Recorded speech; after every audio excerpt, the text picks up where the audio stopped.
Hi, everyone. I'm Rich Lucy. I am one of the Senior Prevention Program Managers here at the Drug Enforcement Administration in the Community Outreach and Prevention Support section. And welcome to this episode of Prevention Profiles Take 5. We're very excited about this episode for a couple of reasons. One, our guest, who I'll introduce in just a moment. But this is the first now in our series of video podcasts. We've done about 5 seasons of audio podcasts, and now we're going to move into video, and we're really excited about that. And now on to our guest, Jim Lange. And let me tell you a little bit about Jim, and then we'll get into our interview. So Dr. Jim Lange is Executive Director of the Higher Education Center for Alcohol and Drug Misuse Prevention and Recovery, an academic center of The Ohio State University. But he lives in San Diego, where he is San Diego State University's coordinator of alcohol and other drug initiatives. His expertise in prevention efforts on college and university campuses is based on over 20 years at SDSU and over 25 years of prolific funded research in the field of alcohol and other drug misuse prevention. He is credited with over 70 peer-reviewed and scholarly publications and over 180 conference and invited guest presentations. Dr. Lange has also led statewide and local coalitions and other major prevention initiatives.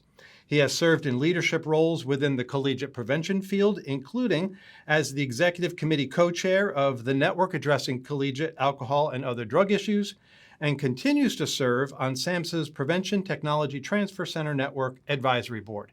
With that, Jim, welcome to the podcast. Yeah, well, thank you. Happy to be here. Yeah, and boy, that was a trip down memory lane as I was doing your bio. As I mentioned the network, first of all, that was a ways ago and a great time in our field when we had that national network of colleges and universities involved in alcohol and other drug issues. And you and I have known each other now going on probably about 22, 23 years ago, really when I started my federal career, as I was a monitor of a grant that you had with us from the U.S. Department of Education. So thrilled to have you here. And actually my first question really stems a little bit from that time because your grant with the Department of Ed did focus a bit on impaired driving. And so, I want to mention that and get right into our interview. So you've been a longtime advocate of efforts to prevent impaired driving among college students. And since last summer, you've been working to raise awareness of this issue. So tell our listeners and our viewers why and what they should be concerned about specifically. Well, yeah, it's a topic that I've been focusing on for a long time, as you mentioned, and even within that grant, yes, the outcome variables were around impaired driving, and what is often overlooked on college campuses is that impaired driving is actually the number one cause of alcohol-related deaths amongst college students and also injuries. And it's a pretty common thing that a campus is addressing consumption, alcohol, they're drinking, binge drinking. They may be addressing cannabis and other drugs, but they're not always connecting it to the behavior that really is one of the most risky elements of the use, and that is impaired driving. And so that's something that that I've been working on, as we said, trying to make sure that it's front and center. Actually, a few years ago, NHTSA, the National Highway Transportation Safety Administration, and SAD had a call to action around collegiate impaired driving. And that document, I think, really helped spur me to assure that our center was directly addressing this the best we could. And that's why we started convening monthly calls with people who could be stakeholders, whether or not they were at the moment or could be helpful in raising awareness. And that was just around when COVID was hitting. And one of the things we also know is that COVID impacted traffic safety in a way that was really disastrous. Some have said that we lost about 15 years of progress in impaired driving prevention from COVID. And so young people, young drivers, college students have, in a sense, grown up within this environment of higher speeds, more dangerous driving behaviors, including quick lane changes and all that. Mhm. And it's reflected in deaths on the road. And so we're trying to make sure that impaired driving is in the discussion on college campuses.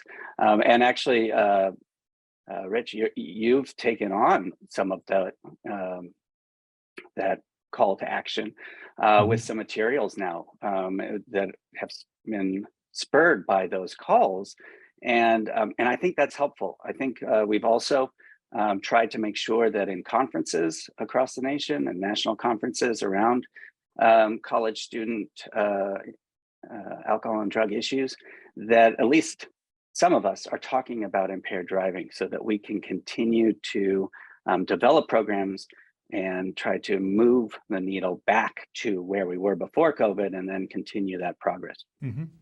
Yeah, and there's a few things to unpack in what you mentioned, and thank you for first of all mentioning SAD and NHTSA. So you've got Students Against Destructive Decisions, and you've got the National Highway Traffic Safety Administration. That call to action that you mentioned that they released, we do have posted on campusdrugprevention.gov as a resource. In addition to our latest fact card in our series of campus-specific fact cards, as you mentioned, the one we did specifically on impaired driving among college students, which really wasn't on our radar until you started to convene this work group that I'm part of, along with about 10 or 12 others from around the country, because the rates are going up, right? I mean, is that what we're basically seeing? Is that especially in the college student population, that the rates of impaired driving, whether it's alcohol or any other drug, are on the rise? Yeah, and actually, even before COVID, our center, in partnership with RAD, had started a project in Ohio, trying to raise awareness of strategies to avoid impaired driving, and that's one of the things that is important when we're thinking about college student impaired driving. A lot of times they have some strategies to avoid it, but they aren't being prompted at the right time, right place to use them. Things like designated drivers or using rideshare. And so, but again, it's been a bit of a struggle to move this onto campuses across the nation, have campuses develop programs, but the stats really are speaking for themselves. We do need to address this more than ever because it's been both relatively ignored and impacted by the changing driving behaviors from COVID. The stats themselves around collegiate impaired driving are a bit hard to parse out Mhm. because most of the data uses age as its proxy. So when you're talking Mhm. about 18 to 24-year-olds, we know that a good chunk of them are college students. There are, of course, college students who are outside that range. Mhm. But when you're looking at 18 to 24-year-olds, we do know that a lot of them are college students. And there have been efforts to figure out like what proportion were likely college students. That happens every periodically, so we don't have specific data on that. But that's one of the things that we've been talking about with that group is where can we improve our data collection so that we can answer those questions. What is the rate on your particular campus, for instance? And is it moving in a particular direction? Are the programs that you're putting in place effective? Are you seeing the results that you should want to see from the efforts that you're putting in? And so that's all part of the equation is coming up with good metrics and spurring the plans and the implementation to see improvement. Mhm. And I know firsthand in putting together the fact card, I just mentioned, you talked about the data is difficult to distill, and that was true. One of the other nuances in putting the fact card together, we mention it on the fact card itself, is impaired driving really can't be lumped into, all drugs. I mean, alcohol impairs your driving differently than marijuana does. than cocaine does, and then prescription drugs do. So, we mention that as much as you can on a little two-sided fact card, but we thought it very important to make that delineation for people. I also wanted to pick up on the data piece that you mentioned. I know you have some advice for our viewers, especially those who might be in charge of administering the surveys on their campus when it comes to collecting specific data. So do you want to talk a little bit about what your thoughts are on that? Yeah, there's definitely some opportunities that some campuses have based on some surveys that are typically deployed. One of them is the National Collegiate Health Assessment that's out of the ACHA, and it does have items that are around impaired driving, and so a campus can find out their rates, right? It's a little bit difficult um, to quickly understand the data the way the questions have been asked, but it's there. And but not every campus uses the NCHA, and even those who do often don't do it annually. For instance, they Hmm. may do it every other year, maybe every 3 years, and so it's difficult to understand trends. There was also a change in the that survey recently, and so it makes it hard to do any sort of longitudinal understanding. So what I would encourage campuses to do, and it's something we've been talking about in this working group, is creating a few questions that campuses could maybe add to other surveys they're doing to get a handle on impaired driving. And one of the elements here, as you mentioned, the expansion of what we're talking about, because we used to really just talk about drunk driving, Hmm. and now we've been saying impaired driving very saying that, and it's important to say that because we know that a lot of young people have heard the message around alcohol impaired driving, and in fact that's often a major part of their driver education. There'll be a talks or elements around alcohol impaired driving, less so around cannabis impaired driving and other drug. And because some of those impairments are different, and because some of the research is just starting to catch up, there's basic understanding that needs to be done amongst college students. There's a lot of people out there who believe cannabis does not impair their driving and or maybe even improves their driving. But we Hmm. know empirically that's wrong, both in terms of simulator uh, research, where we know that those who were given a placebo do better than those who um, were given cannabis, and then they go through a simulator, and also from crash statistics. And so we know it's impairing, but that knowledge is not necessarily part of the understanding that students have and our general population has. And so we need to be starting to get a little more specific around what's impairing about various drugs and how do you avoid um, driving impaired if you were to have used one of these other drugs. For instance, how long does it take to clear if you've used cannabis? Hmm. What do you look for in some of the impairing medicines? And so those sort of things we need to really start building a better uh, set of tools for campuses to use to address specific issues around this much now wider topic. Hmm. So I want to move beyond impaired driving. As I mentioned in your bio, your career in preventing and researching drug use and misuse among college students spans more than 20 years. What are one or two things that stand out the most to you as having changed in prevention during that time?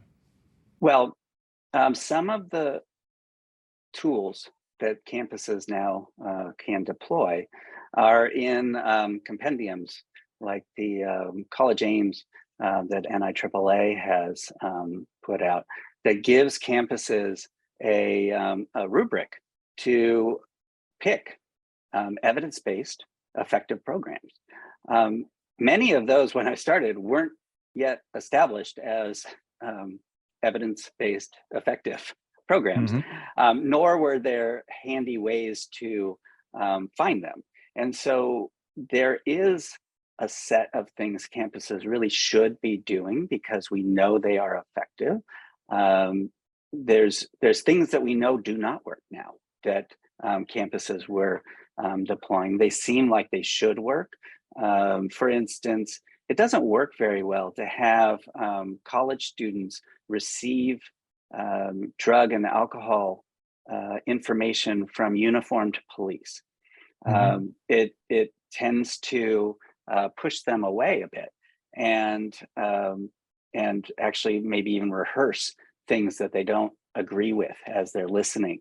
But there are ways using, for instance, like a motivational interviewing or motivational enhancement approach that professionals or even student peers can work to have students explore more about the topic and ways that they can be more protected.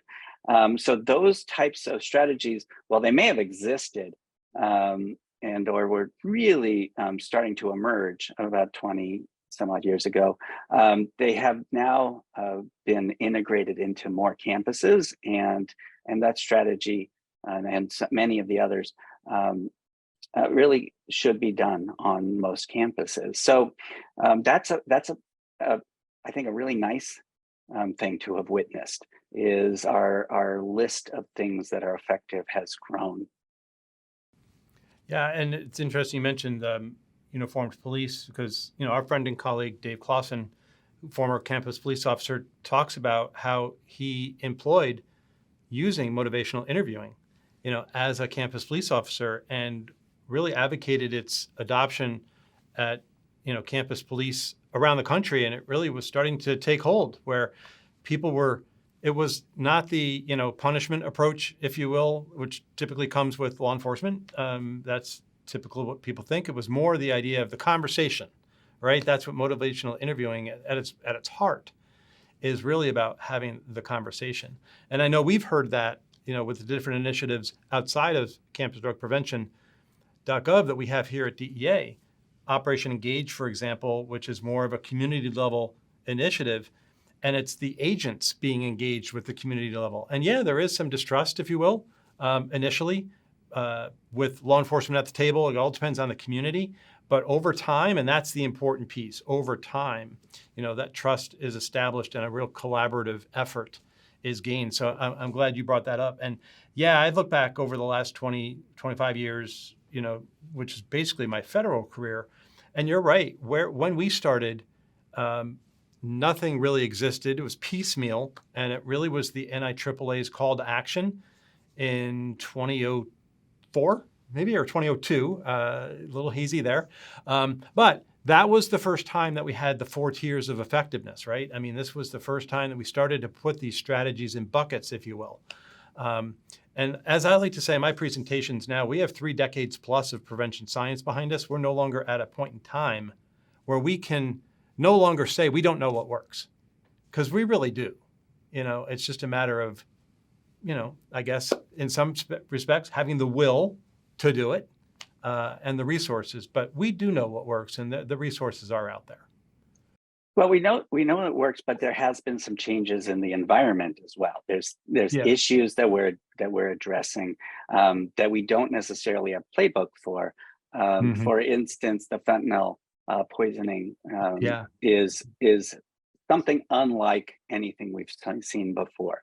Right. Fentanyl, of course, an opioid, which for college students is not something that is usually sought after.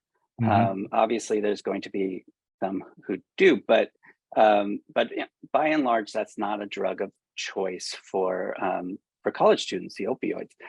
But because fentanyl is now within other drugs that might be more attractive to students, they are just as much at risk of a poisoning death than than we would have normally thought of as college professionals. For instance, the opioid epidemic, that's been going on for a long time, but it wasn't Mhm. hitting college students as severely.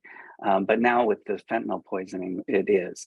And so understanding how to be protected in that is something we're, in a sense, kind of making up as we go along. So different states have different rules around Narcan and Narcan distribution, but Mm. that's something that's on the minds of college professionals right now that was never before. Right. It's here at San Diego State, we have a robust Narcan distribution program, and we have for a number of years. But that's it's still a process of, okay, this worked, let's keep trying something else to keep expanding it. How do we keep this going? Mhm. Another thing, of course, over the last 20 years was cannabis access. Uh, Right. in many ways, college students have had access to cannabis in one form or another for a long time, but the environment in which cannabis can be used, the social aspect of cannabis use has changed with states legalizing in various forms, and so that's something um, that we're really still trying to understand how to address, and figuring out where those harms really need to be focused on. And that's why one of the things that I tend to focus on is that impaired driving component, because that's something that is has always been and will always be a major issue around any of the impairing drugs, and cannabis being one of them. Mhm. And then another thing that really has taken off over the last maybe 5, 6 years, maybe a touch more, is campuses understanding the need to have um, an environment that's really supportive for students in recovery.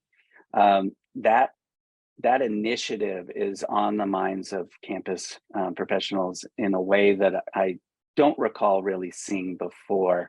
And Mhm. I think that's going to continue to grow. We know that the federal government is also supporting goals to have more recovery programs on college campuses. And so that's something that we've at our center have been talking about, obviously, for a long time. It's in our name.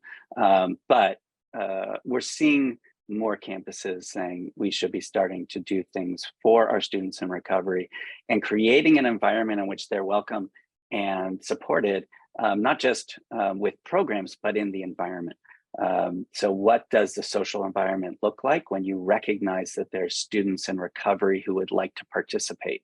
And that's something that I think is exciting, but is still, we don't have that playbook. We don't have that college aims. This is the program to do. So we're getting there.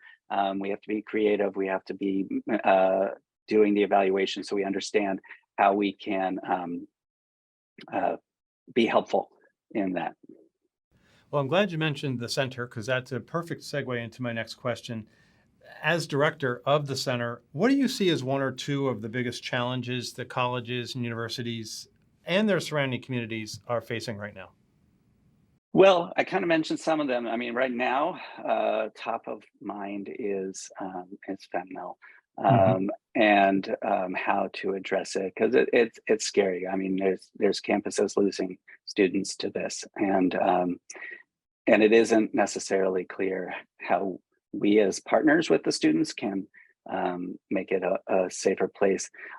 The things we're trying are like Narcan distribution. We do have campuses who have documented instances in which students' lives have been saved through that process, and so that's that's good. But it's really something that we are still trying to address. The other things that are happening on college campuses also intersect with alcohol and other drugs.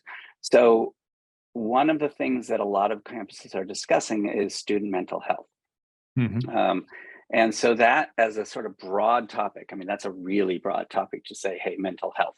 A Right. lot of times what they're talking about is anxiety, perhaps depression, maybe suicidality. Um, and that's some of the bucket. But something that we don't often see is when those discussions are happening on college campuses, are they understanding the intersectionality of alcohol and other drugs within that topic because it's there. Not with every single student who's experiencing a mental health challenge, but it often is there. And so understanding how we can assure that we have created an environment that supports student mental health, and understanding how alcohol and drugs may factor into that is something that I think is still a struggle. I think it's a little compartmentalized in the discussions that are happening on college campuses. And then another thing that's definitely on the minds of college administrators, if not the staff of the campuses, is sometimes it's been called an enrollment cliff that's coming. The demographics of the United States happen to be in a place where there is a rapidly declining number of 18 to 24-year-olds because of all sorts of demographic things that happened 18 to 24 years ago. And so the number of students who are going to be seeking college education is declining, and it's declining dramatically. And that's going to have fiscal consequences. And so where the resources are going to come from on various campuses is something that over the next 5 years, we're going to still really start having more and more of these conversations. But one of the things that sometimes campuses do when they see these shortcomings is they look for other revenue options. And one of the revenue options that campuses may have is the sale of alcohol at their venues, and other ways of expanding the market. And we are seeing that more and more of the stadiums across the nation that have college sports are selling alcohol. For a while they were not. So it's getting a wetter environment, and that's going to be hard to push against in an environment where there's fiscal struggles. And so that's something that's on our radar. We're not necessarily seeing it happening yet, but if you look out maybe 5 to 10 years, I think we're going to have a lot of discussions like that. So, Jim, I'm glad that you mentioned these. Two issues that you mentioned are top of mind are certainly fentanyl. I mean, that is top of mind right now for the full court press that DEA is focused on right now. Launched with our One Pill Can Kill awareness campaign in the fall of 2021. And we thank you at the Higher Ed Center for helping to amplify that awareness campaign, because you're right, it is an equal opportunity destroyer right now. I mean, it cuts across all communities, all schools, all cities. Nobody is immune to this, and we are losing far too many people. And we often get accused of it being a scare tactic, and I like to push back on people and say, you know what, this is not a scare tactic. These are facts that are scary.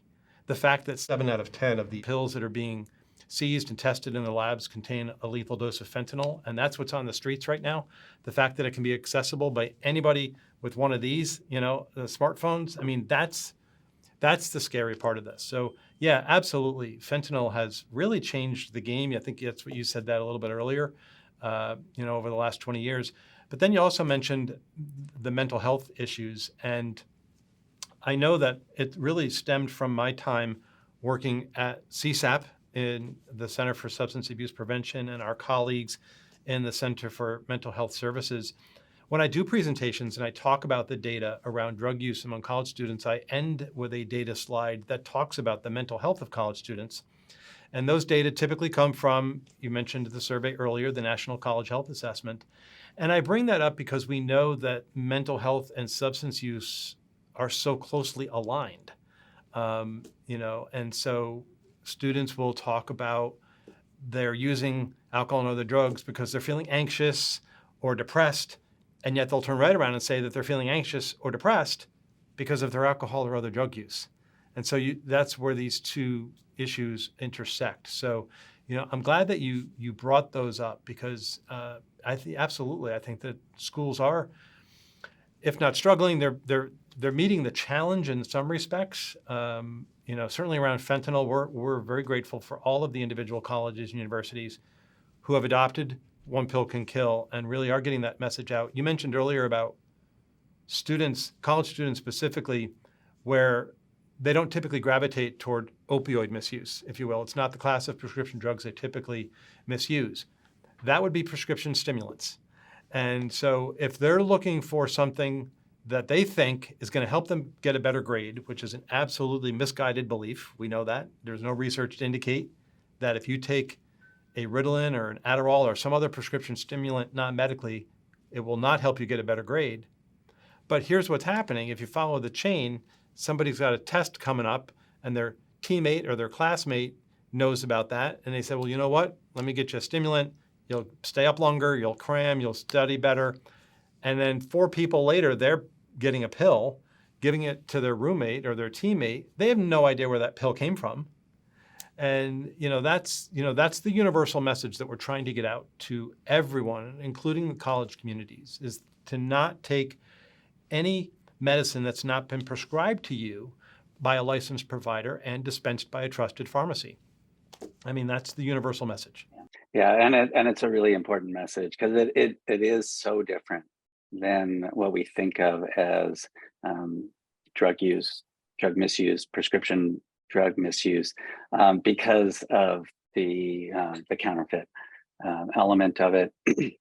And so, yeah, it really will take a lot of communication around understanding this. And then the somewhat tragic reality is this generation of college students, they now know people who have overdosed. And so they are looking for solutions. They come to us saying, hey, can we have test strips? What can we be do? Can we get Narcan in our living space? Because they know it's there, but we need to figure out how to really just reduce the likelihood that any of this is happening. And what a college can do, what a university or a campus can do, is think about ways of having as many people trained as possible to address a situation where it's likely someone has been poisoned, and then also think about ways if someone is going to use, let's say, cocaine.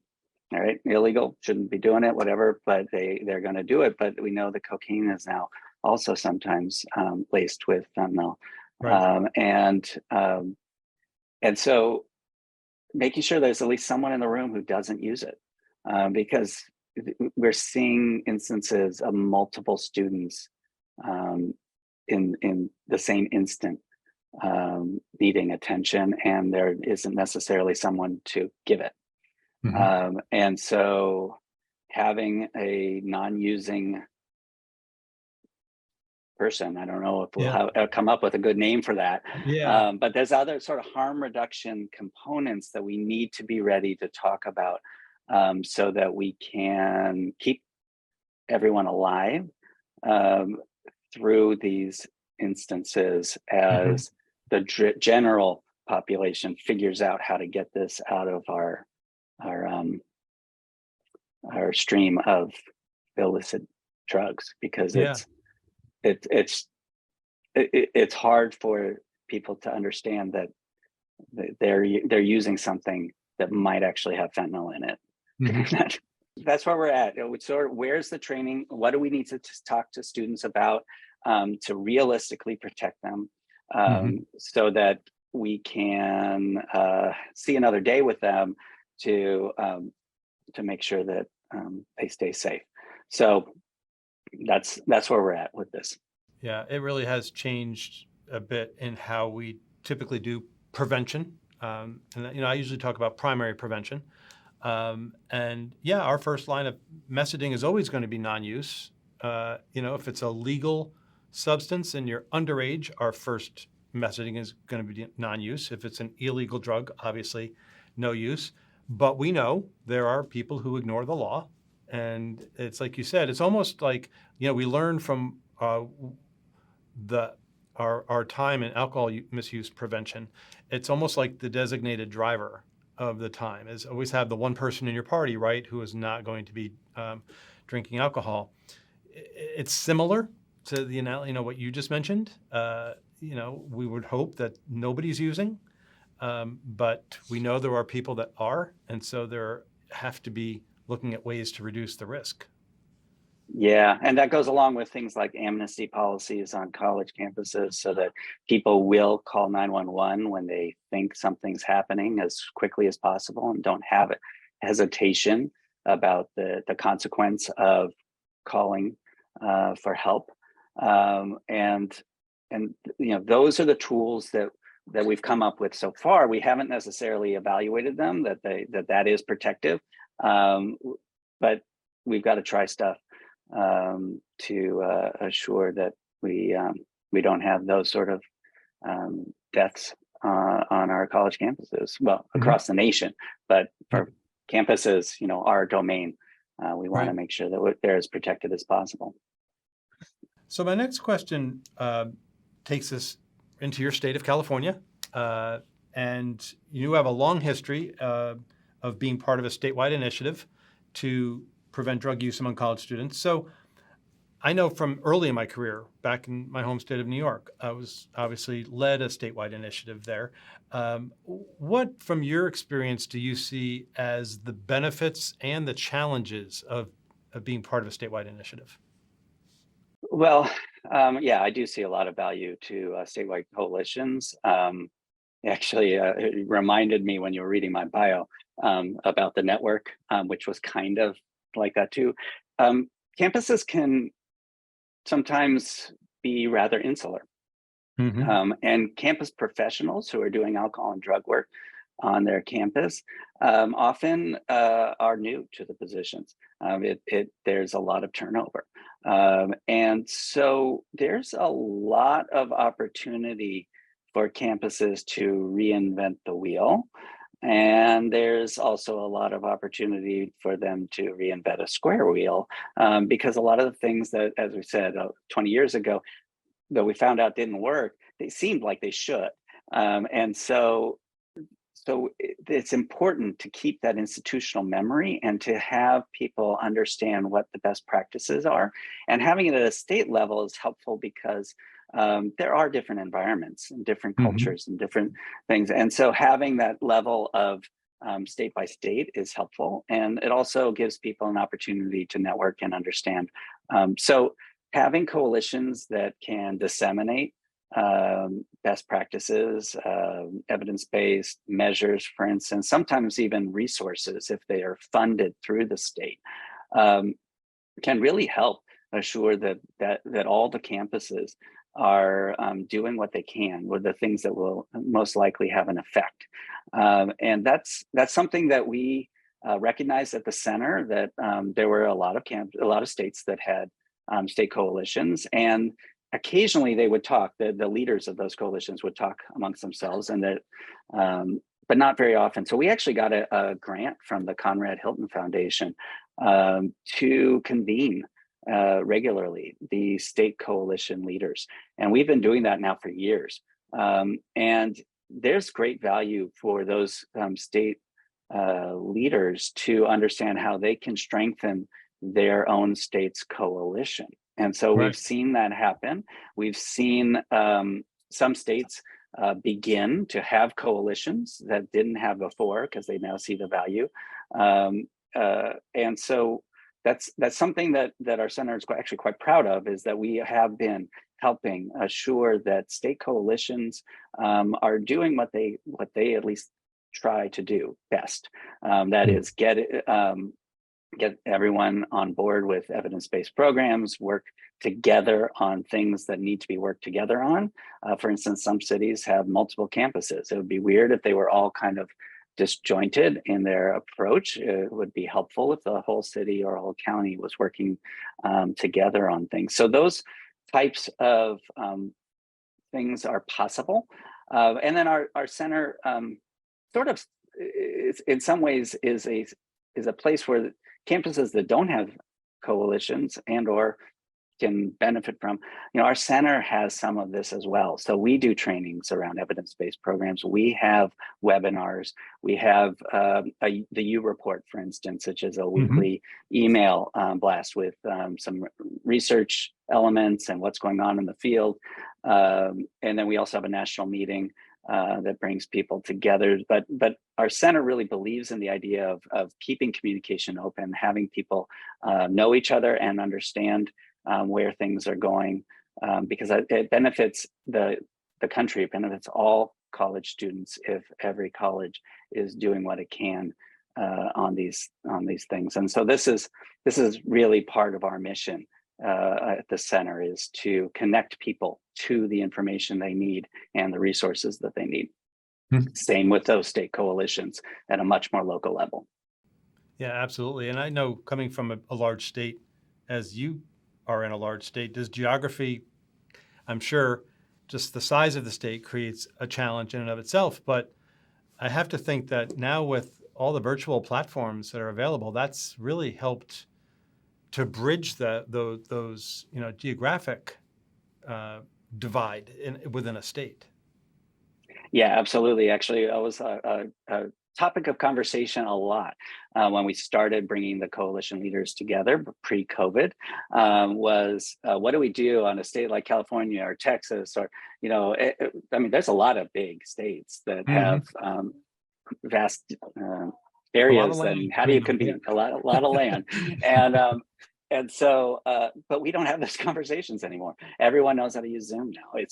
You can have virtual meetings and you can do them successfully. We do them with our center, and states are doing it. Now, that doesn't mean that there isn't value to in-person. I think there's great value to in-person meeting people, developing relationships, so that you know who you could call when you have a question, because it's like, oh, I know someone, that sort of thing. That's helpful, and I don't take away from that. But the major barrier, which was geography, for a lot of the campus coalitions, is not a topic of discussion the way it used to be. Right. Well, as we wrap up the interview, I'm going to ask you the question that I end all of the interviews with of my guests, and that's, what is one piece of advice that you have for our viewers who want to make a difference in preventing drug use among college students? Yeah, wow, that's a tough question. I guess it kind of depends on the viewer, because I'm thinking this is probably a relatively diverse set of people that might be listening at this moment. One of the things that we know is that having conversations is helpful. And those conversations can take the form that recognizes the true norms of alcohol and drug misuse. So, for instance, a lot of campuses, if there are parents out there listening, the one thing I would recommend they do is talk to their student. We know that from really good research, even though you may feel like, I've sent my kid to college, they're not going to listen to me anymore, it's all about peers. That's not true. Talking to your student before they go off to college and continuing conversations and keeping dialogue open is protective. Making your particular values known to them is protective. Same with students in many ways. So students, if there's students listening, you could be having conversations with your peers that recognize that, in fact, most students do not drink heavily. Most students are not using cannabis. Most students aren't using any illegal drug. And so when you have conversations, you can help correct a misperception that maybe they're the only ones out there who aren't using. That's not the case. And then there's data out there that make it very clear that it is not the majority. Even if those who are drinking a lot or misusing other substances, they may be very visible and they may be easy to spot, in a sense. Right. There's 10 people seeing that one person and saying, wow, there's a lot of people drinking, but none of those 10 actually were. And so it's important for people to understand that, and students should not start conversations with other students with that false norm, with that understanding that in fact the majority of our students are not. And professionals, same, I guess. As you're talking, as you're developing this, you can keep this in mind, keep the norms in mind, and make sure that you're tailoring your messages with an understanding that most students are interested in being in a protective environment. They're interested in not misusing, and so helping them flourish is an important component as well. So I think, yeah, I'll leave it with that. There's a lot of other thoughts, but I'll leave. That's sort of one that might fit many of the audience members. No, you know what, I think that's a terrific takeaway, is to have a conversation. And you mentioned it, regardless of the stakeholder, parents, have the conversation with your child, whether they're college bound or currently in college. Students, have conversations with your peers and our peers, professionals in other federal agencies, in national organizations, on college campuses. That's how we learn in our field, is talk to each other about what's working, what's not. So I think that that's a fabulous universal takeaway for everyone. So Jim, thank you again so much for being a guest on the podcast. A lot of information that you've shared, everything from impaired driving to resources at the Higher Ed Center, to the benefits of being in a statewide coalition. And again, the takeaway, to have a conversation. Yeah, happy to do it. A lot of fun. Always good talking with you, Rich. Thank you very much, Jim. And to our viewers, I want to thank you for tuning in to this episode of Prevention Profiles Take 5. Hope you like the new video podcast format. With that, I wish you to have a great day.